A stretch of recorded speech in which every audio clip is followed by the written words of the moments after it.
I read this really cool concept the other day, and it was if you have negative thoughts or petty thoughts, you may not have big enough dreams. And the concept is that if your mind is filled with a lot of worry or a lot of negativity, your mind might not have anything else to chew on.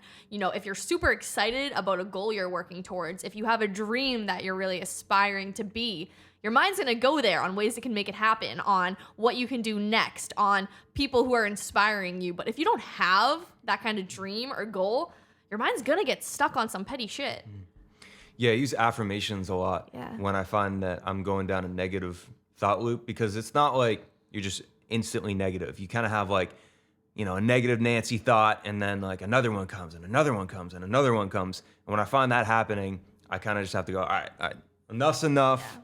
Let me start throwing in some good affirmations, like things I'm grateful for, things I want to be, et cetera, et cetera. And then I find in like, you know, a minute or two, all of a sudden I'm in a great state and all those thoughts are gone. And that's something that I wish I knew when I was at 5 years old, as young as possible, when I could think, right? That's so valuable. Yeah, it's definitely true that the best way to get rid of a negative thought is to replace it. And to go back to the point of having big enough goals, I think that if you're having a lot of negative thoughts either about yourself or your life, maybe you're not working towards something you're excited about, and maybe you need to add that into your life, even if it's just something you want to learn. So if, you know, you aren't loving your job, you aren't super happy with the people you're surrounding yourself with, but you feel kind of stuck there, give yourself some sort of spice in your life, right? Like start learning a new skill, start taking some sort of step. But before any of that, what do you want? What do you want to achieve? And I think everyone has amazing goals and dreams. If they just kind of look within deep enough, they're able to find like what would really excite you. Right. Because then you're like, oh shit, I could make that happen. And then, oh, I can start working towards that. It's just entirely life-changing. And I really do believe that there's few things more exciting than working towards your biggest dreams and desires. Yeah, there's nothing like it, but I think a lot of people have trouble finding it too. And That's definitely true. yeah, I don't know where I heard this, but I found, I think just an experience, like I found that if you're just alone, like what do you start doing when you don't have any responsibility? Like everybody has a day off. I don't care who you are. Like everyone could find a day off to just be alone and do nothing, right? And if you were to just like drop yourself in a brand new place in a hotel room with nobody around you, what would you pick up and start doing? And I think that shows you a lot about yourself. Like for me, like I know what I'd start doing. I kind of have an idea of what you start doing. Like you'd probably start hitting people up, making friends. Like if I had like some kind of equipment, I'd probably start making some music and stuff like that. And that's just so valuable. Like if you don't know, like how do you get to know somebody? Right. You spend time with them. Yes. So to find out what actually excites you, you need to spend time with yourself. Yeah.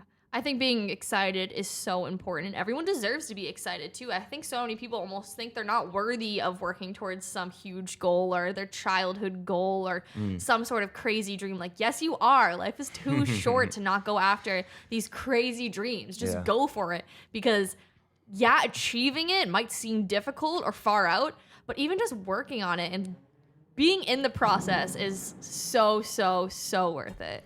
I feel like we're kind of conditioned to play it safe. Yeah, definitely. You know, I think entrepreneurism and just doing your own thing has been labeled pretty risky. And I've talked about how I think a normal 9-to-5 is risky because you can get laid off whenever. Absolutely. But all that aside, just taking a little bit of time to work on something that excites you is just fun, even if it goes nowhere for like 2 years. Yeah. Eventually, like you're going to kind of get a little bit of momentum going. And then maybe in a couple of years, like, ooh, like this is actually even more fun than I imagined it could be. And then 5-10 years, you got a career off something that, you know, you actually enjoy doing. And then then your days are just kind of blissful and you're not even working. You're just doing stuff that you'd be doing anyway. Exactly. I think that's the perfect point.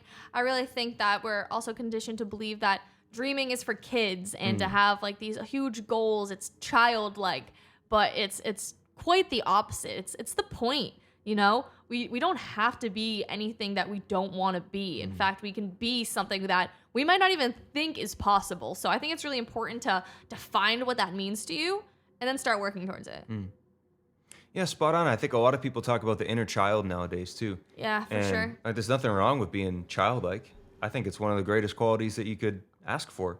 Tapping into that is so huge. Yeah. I think it was David Sinclair says like a lot of the people who are experts and geniuses are really just big kids. They're just Yeah. playing around and just tinkering with stuff and Exactly. just being creative, exploring Exactly. possibilities. I think that's what Exactly. it's all about. Absolutely. And again, to bring it full circle, if you're not really working towards things and your mind's filled with either fear or worry or negativity towards yourself, it's because there's nothing else for your mind to really chew on. There's nothing for it to really think about or get excited about or plan on. So if you find yourself just feeling in a place of negativity or just somewhere you don't want to be, just recognize that as an opportunity to switch it up and to get excited and to get inspired.